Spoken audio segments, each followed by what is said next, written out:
Nervous system's a work in progress. I will add to it as I work. Continue it. Okay, so, what are we talking about today? Oh yeah, movement. So we've been talking about like the actual contraction. Today, if I remember right, it's not going to take us terribly long, I don't think. So I might introduce our next assignment so that you can finish up the case study and maybe look toward our next assignment as well. So these are the 5 golden rules of skeletal muscle activity. There are 5 things that muscles do. With a few exceptions, all skeletal muscles cross at least one joint. Now, the few exceptions are like your mouth, for instance. There's not really a joint, but the muscles go around your mouth, so that's a circular muscle, or like around your eye. So there's a few exceptions to that rule that they don't go, not all muscles go around, like across a joint. Sometimes they go around something. But most of them at least cross one joint. Typically, the bulk of a muscle lies proximal to the joint. We didn't really cover proximal versus distal too much. That's more of an anatomy thing. But proximal means closer to the body, distal means further away. So to the center of the body. well, like yeah, closer. So this would be proximal.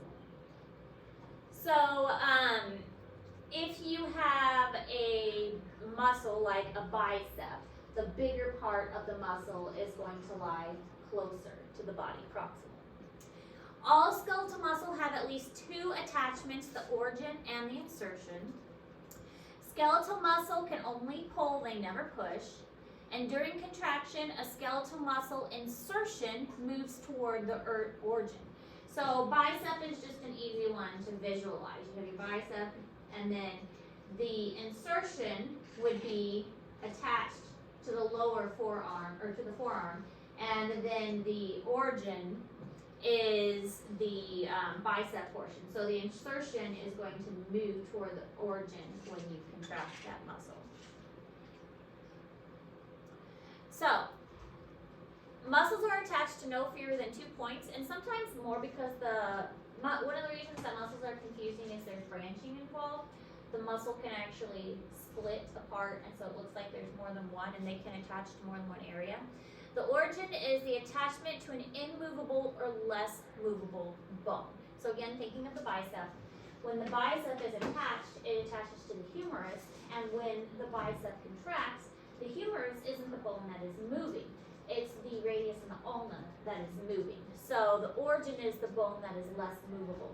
The humerus is less movable when that contraction is happening because it's pulling on the forearm, it's pulling on the radius and the ulna, and those are the ones that are moving. So the insertion is the movable bone. Insertion moves towards the origin.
So here's the bicep again. It's just an easy one to visualize because we're all familiar with it.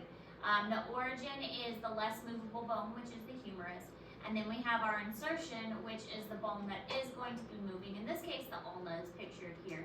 And so the insertion is attached to it, and when it contracts, the insertion moves toward the origin. Oh, sorry, that was the brachialis. So the insertion is what connects the bone Yes. muscles. Mm-hmm. So in the origin is just The attachment. attachment. Yeah. Okay. All right, now this is in Google Classroom. So there are many different types of movement, and you'll need to know the different types. Flexion, extension, rotation, abduction, adduction, and circumduction. I used to do a video with these motions, but since you just did a video, I took that out, so you guys don't have to make a second video since you just did a video. Flexion is a decrease in the angle. So like you bend your elbow or you bend your knee, that's considered flexion. Extension is basically straightening, so the opposite of flexion. So a lot of these have opposites. Rotation is pivoting around an axis. So like if you move your head no, that would be a rotation.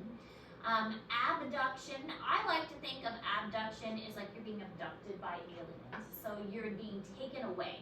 So anytime you're moving something away from the midline. So really abduction, moving the arms away would be a good way to think of abduction. Abduction is moving towards, so you're adding it back towards your body. So moving a limb back toward the midline of the body would be adduction. You're adding it back to the body. So abduction, you're being abducted, it's taking it away. Adduction, you're adding it back to the body. Circumduction is the proximal end is stationary and the distal moves away. Basically, circumduction is like moving your arm in a circle. Circumduction is a circle. And this slide is in Google Classroom. But here are some examples. Flexion is bending. Here's another example of flexion, moving your arm forward. That's flexion. Extension is straightening. There's also hyperextension. So if you're extending your arms, you can hyperextend. Same thing with your head. When you tilt your head back, that's actually hyperextending. You're hyperextending your head. So making your joints go past what is natural, that's considered hyperextending. So flexion is chin to the chest, and then extending is neck straight, and then hyperextending is neck back looking at the ceiling. Rotation, again, looking or pivoting around a place, your neck again, because you have that atlas and axis rotation on the neck that allows your neck to pivot around that rotation. And then you also have some pivot on your leg. You can have medial and lateral rotation in your leg. Medial means toward the middle, lateral means outward. So medial middle rotation, lateral outward rotation. Are we going to need to know like to type of a good test? Yes. Yes. Or like, yeah, like an example of it. Yes. So abduction, away, adduction, toward. And then circumduction, circular. And you can do circumduction with like your foot too. A circular movement.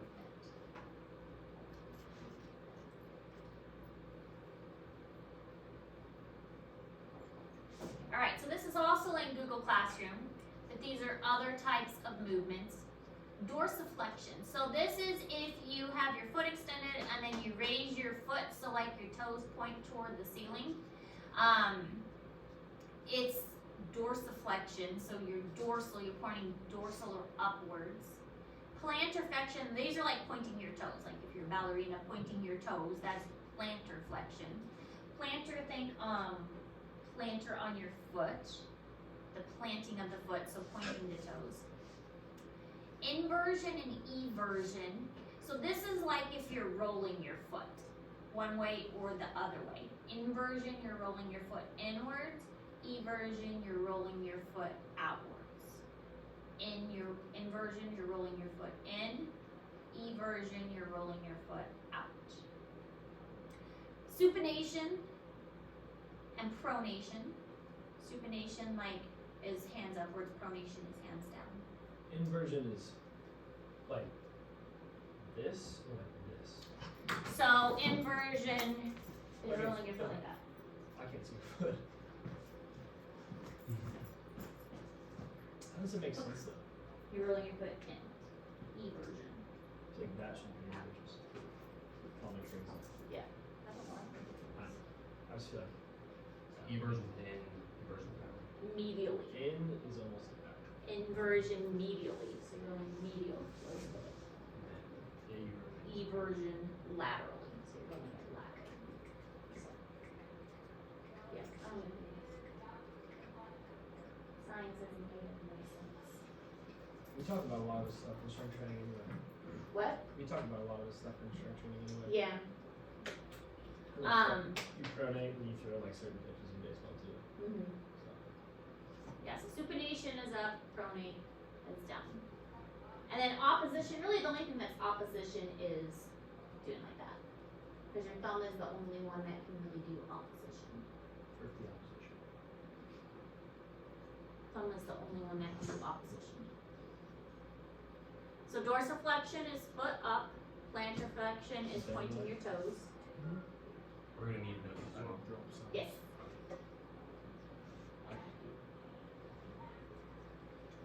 Inversion, rolling your foot in, eversion, rolling your foot out. You're disgusting. I mean, the picture's not too bad. No. You're taking a picture. This is not deep time? Pronation and supination. And opposition for fingers.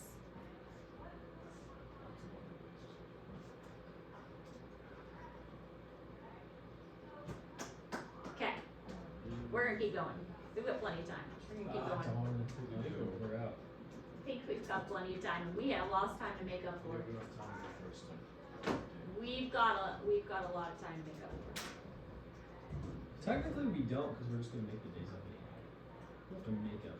We will. We've missed a lot. See, every day, everything, We've test missed a comes lot of sooner, so. We've missed a lot of time. Why can't they just do this once the seniors leave? Because it's a college class, they expect me to get through all body systems. And I have to get through all body systems. So are you, Just say I did. does the I have a college, responsibility to you guys. does the college pay you for doing this, or like, is it only the school? So the way it works is the college pays the school and then the school pays me a stipend. And then I get a stipend once a semester. What's your average? I get paid, so you can look up a teacher's salary online. For real? Yeah, because they were, yeah. Yeah. And you get paid more the more School. years you have, the longer you've taught, and the more degrees you have. So like year by year, do you get a little bit more money? Is it like thousands? Percent-based, or? It's billions. It's based on how many years you've taught. So I've been teaching, this is my 9th year, and your year's transfer.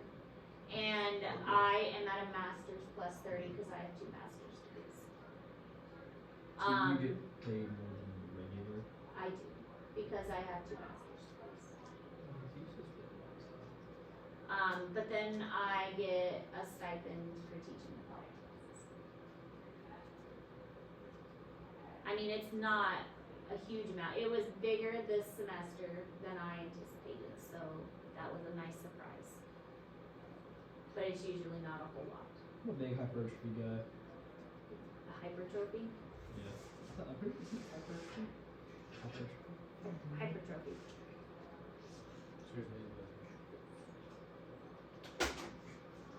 But I don't teach these classes for the stipend. I teach them because I really like teaching the upper level. I like teaching these upper level classes. That's why I teach at State Fair in the evening. Teaching at State Fair in the evening isn't really that much money. That's about $400 a month.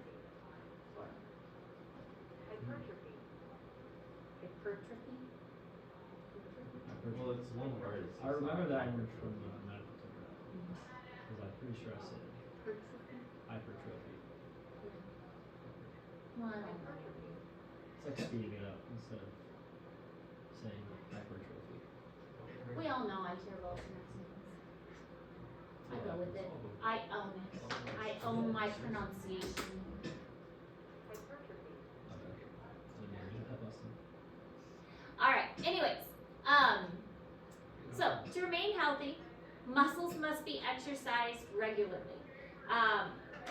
That's why I've been feeling so lazy lately. I feel like I have not been exercising at all, and I feel like my muscles will be atrophying soon because I have been stuck inside, not moving nearly enough. Because without exercise, the muscles will shrink and not. The muscles are made to be used. They are made to be used, and they are made to be exercised, and they are made to be actively used. You could get a Peloton. You get a what? Peloton. I have exercise equipment. The problem is I don't have time to use it because all of that time I was at home, I was working on your guys' lessons because it's a lot of work to do They physiology have to have lessons. some computers on it. You know, put a computer in case it work as you want. That's true. But I also have a bunch of kids at home who every 5 seconds are like, Mom, do this, Mom, do Lock the that. door. Put her in lock the door. Doesn't work. Lock in the basement. Yeah. Doesn't work. Say like, let's play a game where the longest that leaves me alone is the prize. That also doesn't work. We got them a VR system for Christmas. Yeah, and then they just fight over it. Exactly. That's exactly what they Next second do. you gotta buy 3 more. Come It on. may sound like I make a lot of money. You're a teacher. You make plenty of money. What? What? Isn't your mother a teacher? How much teachers actually make? No, I know it's not. I just like to make the jokes. Let's see how much income you make for it. I was being sarcastic when I said that. My base salary, I don't mind telling you, and it is more than what most teachers make. My contract is $49,000. That is my contract. Isn't it like the starting like 36? Yes, and that's what my husband started because he's a first year teacher. So put that together for families. And then you got the little college check. Yeah, which isn't much really.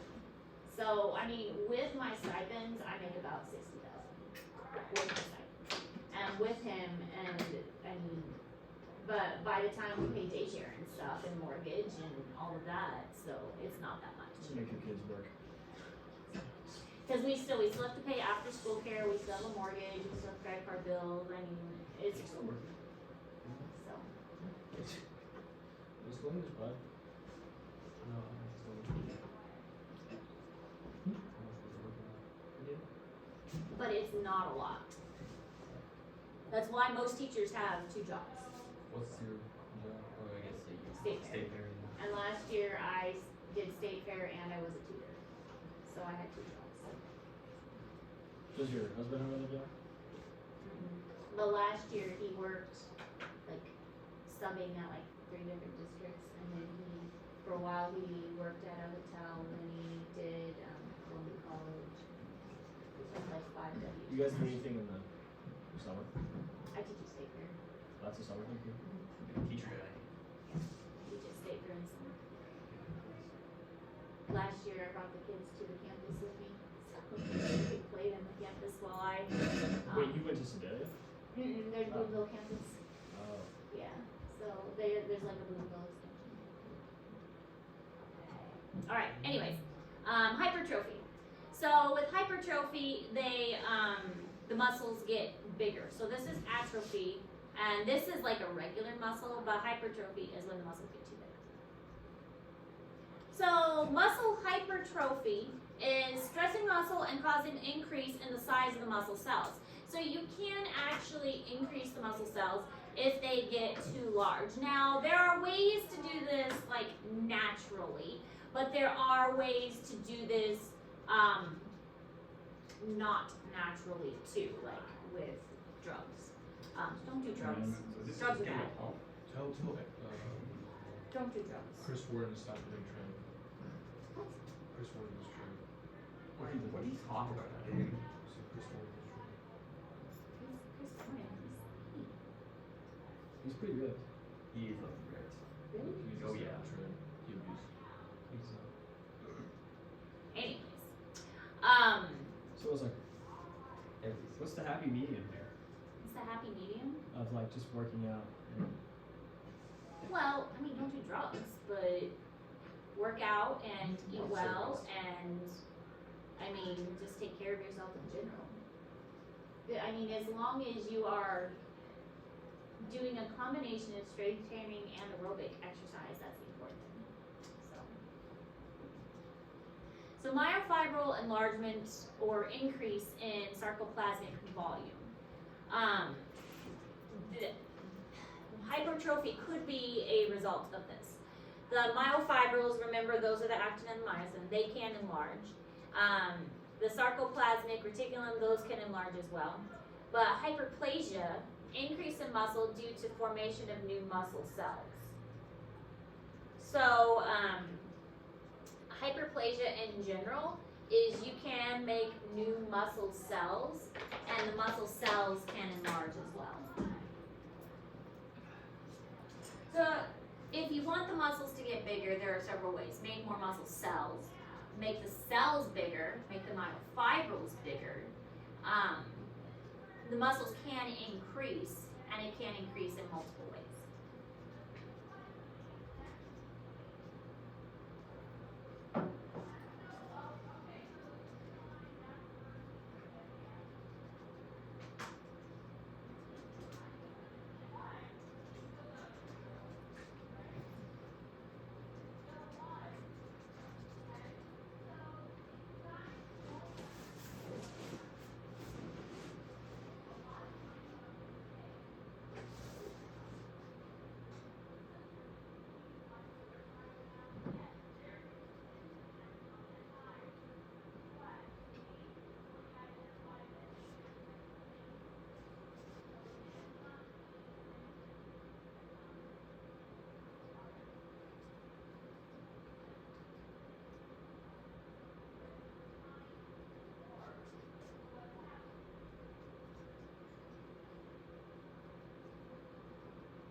Read it.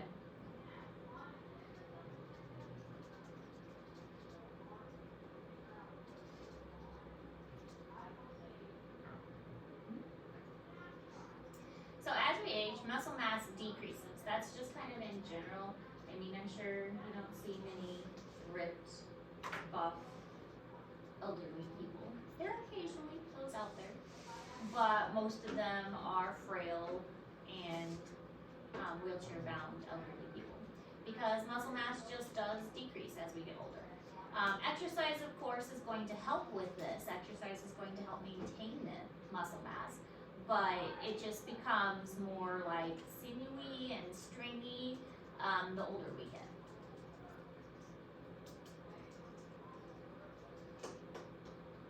this is when you start taking steroids. Bad. Drugs are bad. Bad advice. Yeah, but games are good. That's what it's Games are good. I'm pushing 225 at 80. Oh my goodness. You guys are so young. Enjoy being young.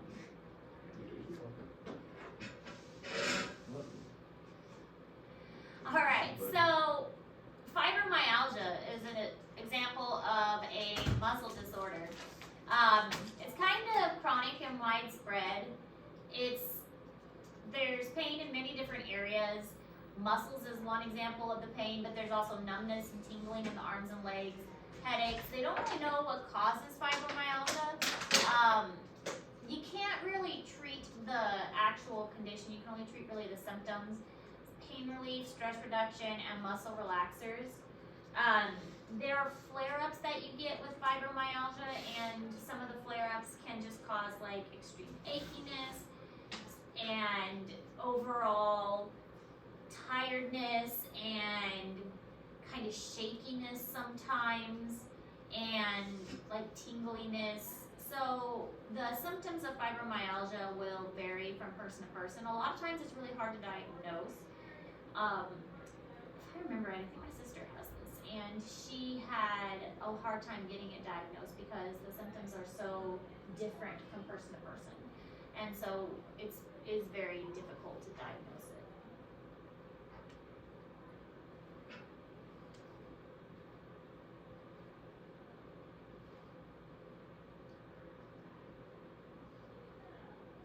So here's some examples of what fibromyalgia affects: headaches, sleep disorders, dizziness, memory impairment, anxiety, depression. With the muscles, it causes pain, fatigue, twitches, causes urinary problems. So you can see it's just an overall condition. Joint dysfunction, various skin complaints, chest pain, just this kind of condition, it would be hard to diagnose because it just affects so many different areas. There's another condition called myasthenia gravis. This condition is, it causes nerve impulse damage, which is it'll cause muscle weakness and paralysis.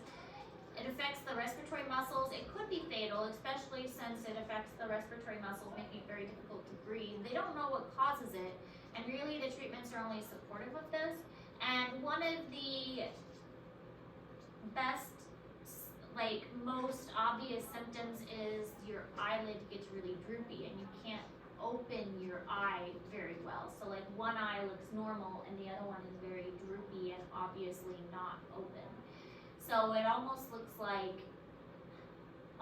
one side of your face had a stroke, kind of, because you can't force that eye to remain open correctly. So that droopiness in the eye creates a sensation that like you can't, one eye is like half asleep. So the incidence is 1 in 10,000 to 1 in 30,000, which sounds kind of rare, but as far as like some conditions, it's not terribly rare. Women 20 to 30 years of age are the most often affected, but sometimes older men get it as well. Symptoms are weakness and rapid exhaustion of voluntary skeletal muscles, so you get tired really easy if you have myasthenia gravis. So on the test, it's going to ask you to pick, I can't remember if it's 2 or 3 different diseases and disorders, explain the symptoms and explain like the treatments and how to diagnose it and if there are any cures and that kind of thing. We're going to go into depth about muscular dystrophy because that's a really big one, but for the test, there will be a separate question about muscular dystrophy. So that one, there'll be like one question about muscular dystrophy and then a separate question like name 3 others besides muscular dystrophy that we talked about in class. So see, I'm already like telling you the answers to the test. So you know what to study. Make it easier for you. And I don't know how it happened, but I have like 3 classes having a test all at the same time again. It always seems to happen that way.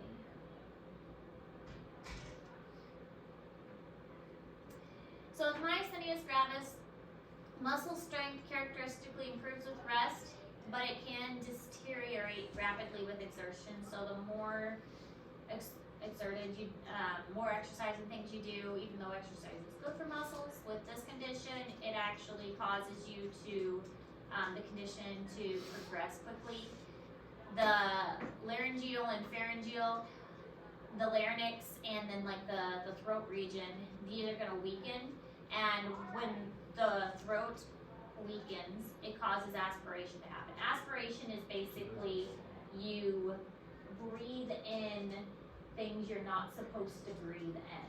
So you breathe in like food particles or you breathe in like drink. That's what aspiration means. So if you're breathing in things you're not supposed to, and that gets into your lungs, you're more likely to get pneumonia, because those things will settle into your lungs and then you have trouble getting them out, especially if the muscles in your respiratory system are already pretty weak. Then you can't cough correctly to clear your lungs. So if you're having those moisture kind of stuff settle in, you can't cough it out, that's going to lead to infections.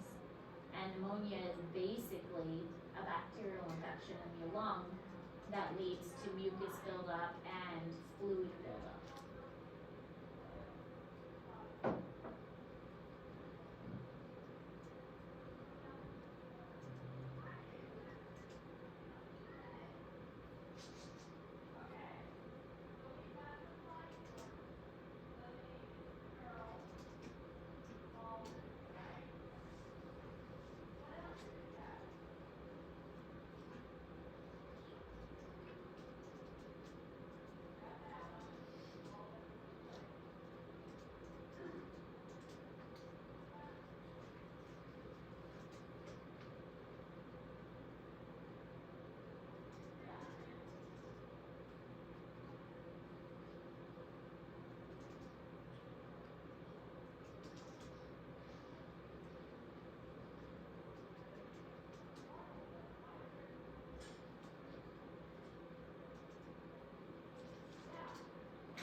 So here's what myasthenia gravis looks like.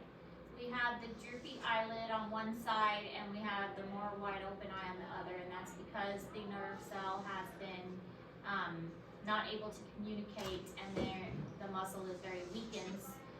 So it does almost look like the child has almost like a stroke because the mouth is also weakened on this side. Alright, another disease or disorder is muscle spasms or cramps. So this is when the muscle locks up and it has difficulty releasing. I'm sure we've all had a cramp at some point in our life and they are not pleasant. And basically the only thing you can do is massage it away or stretch it out. Even if it's very painful, stretching it out and walking it out, massaging it to bring back the circulation and blood flow are the best things. The reason that we get cramps is if you have low electrolyte level, if there's poor circulation to that area, if you are not using that muscle, or if you've overused that muscle. A lot of times you get cramps if you're exercising right after eating. The reason for this, and they tell you don't go swimming right after you eat, our body has a limited supply of energy. As we've been talking about, our energy sources get allocated depending on what our body needs. So let's say you did just eat lunch and you had a big meal. And so where do you think your body's going to send all of that energy to? You just ate, where is it going to send the energy to? It's going to digest your food. All your energy is going to go to your stomach and your digestive tract to break down the food. So that means if all of your body's focus is on breaking down the food, then there's not going to be a lot of focus and energy left for your muscles. So that's why your muscles are more likely to cramp after a meal, and they say, oh, you need to wait so long after a meal to go swimming, because all your energy is focused on your food. That's also why you get tired after you eat, because yes, big turkey dinner, they say, oh, it's the tryptophan or whatever in the turkey. That's true, that's part of it, but also it's because your body is focusing so much on digesting food that all the energy is sent there, all the focus is there. There's not much focus on anything else. So you shouldn't exercise right after you eat because there's no energy left for anything else but food. So cramps are more likely if you are trying to exercise right after a big meal. Cramps are more likely if you are not well hydrated. pregnant people get cramps more often too because of poor circulation. The baby presses on vessels in the body, and that vessel decreases circulation. Also steals nutrients. Babies that are, or pregnant women have babies that, they're basically like little leeches. They steal all the nutrients from the mother. Strain, overstretching a muscle or tendons frequently in the back, lower back, arms, or legs. Strain can caused by sudden muscle exertion. The best thing to do if you've strained a muscle is to rest, maybe a heating pad, applying pressure, hot and cold compresses, wrapping it if to try and prevent the strain from happening again, to give it that extra support. The thing with muscles don't repair very well. We learned that bones do repair well, but muscles really don't. Muscle repair is very hard because every time you move, the muscle re-breaks itself. With a bone, you can stabilize it in a cast or with screws until it is able to heal itself. But with muscle, every time you move, you're re-damaging that same area. So to stabilize a muscle is very, very hard because even like a slight twitch or slight movement re-tears and re-damages that same area. So all the places in the body, there are a couple areas that are very difficult to heal. Muscle is one of them, cartilage is another one, and nervous tissue is another one. So if those areas get damaged, the chance of those areas healing is very slim. So if you have a spinal cord injury, that's why people with a spinal cord injury make very slow progress, if they make progress at all. And same thing with a muscle can repair, but if you injure your muscle, if you tear a tendon, it's a very slow recovery. Versus if you break a bone, you're good to go after a couple weeks. So this just shows a muscle strain. With muscle strain, it's irritated and inflamed, but it hasn't torn yet. So this one shows an actual tear where it has separated, and so this one's going to be much harder to recover from. With a strain, it's irritated, it's sore, but the muscle fibers are still connected. And so that one is going to be easier to recover if you rest it, if you, wrap it and heat it and treat it well, tape it. But if you've actually torn the muscle, torn the tendon or the ligament, especially tendons and ligaments, those are even harder to repair. That is going to be much more difficult to recover from. So it'll also create scar tissue if left untreated or create scar tissue in general. So this is before the injury, this is what it's supposed to look like. And then you've got the injured area, and then once it's healed, you've got all this scar tissue here. And so it's gonna restrict the range of motion, and it will have a risk of re-injury because it's already damaged, and you can tell that there is less stretchiness there. So anytime you have injured a muscle, there's gonna be a really high chance that that injury can re-happen. The scar tissue is not as stretchy. The scar tissue is not as pliable and like rubber bandy as it used to be.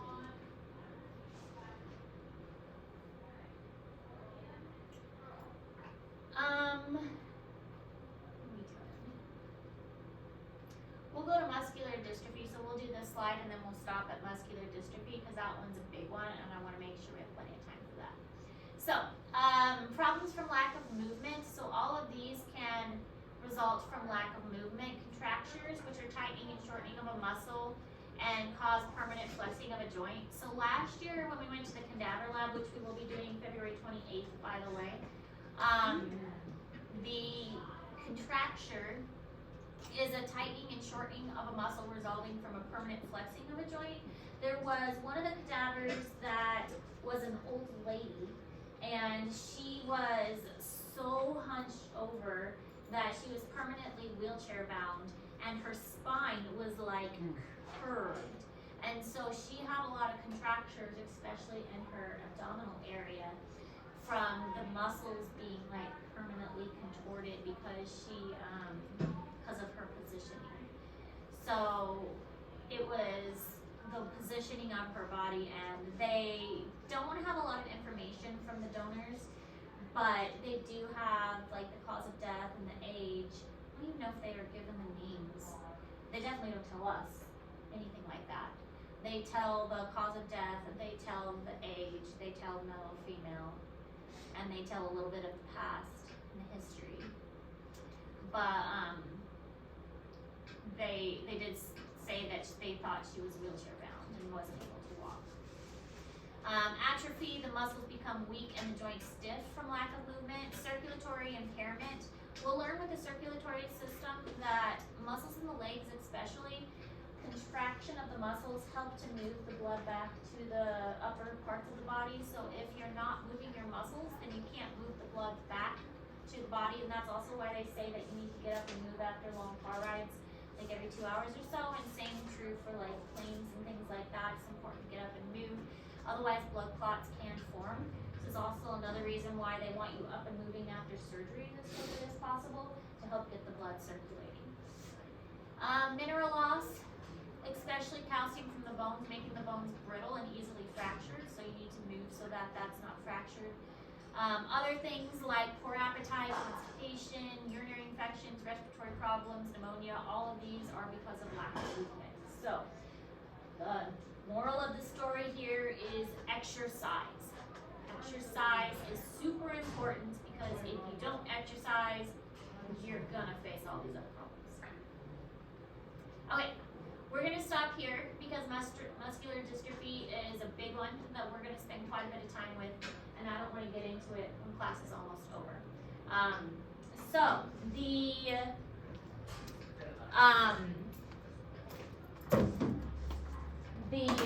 case study is still going to be due on Friday. Let's see how much we have left, and that'll help me determine when the test is. You should be able to get through muscular dystrophy tomorrow. And then we should be able to get through the rest on Friday,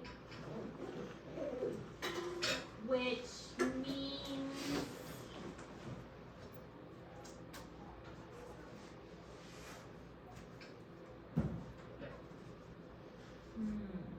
I'm gonna say test on Tuesday. It'll be an easy thing for your sub to do. Just give you your test. So I'm gonna say test on Tuesday. 30th? 30th. Okay? It'll be an online test just like before, just like every other test. So we should be able to get through the next two things in the next 2 days. Okay? Study guide's posted, so all your information for the study guide's there. If you have questions the next couple days, let me know. And let's see. I think I'll go ahead and post the other assignment. Well, if you have a test coming up, I don't know if I want to give you another assignment so that you have time to study for the test. What's the assignment? When's your test by? Tuesday. Tuesday? When's your test by? What Tuesday? Next Tuesday. Yesterday?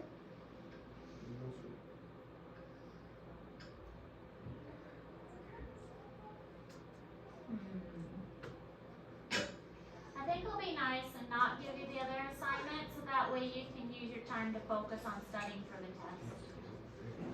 Appreciate it, gang. If you use your time to focus on the I test. think there should be like extra credit. So that sounds be. You don't need extra For like- yet. I think you should be extra credit like on It's like the first month. We're on the first month. You don't need extra credit on the first month. But yeah, we do. This test determines our outcome.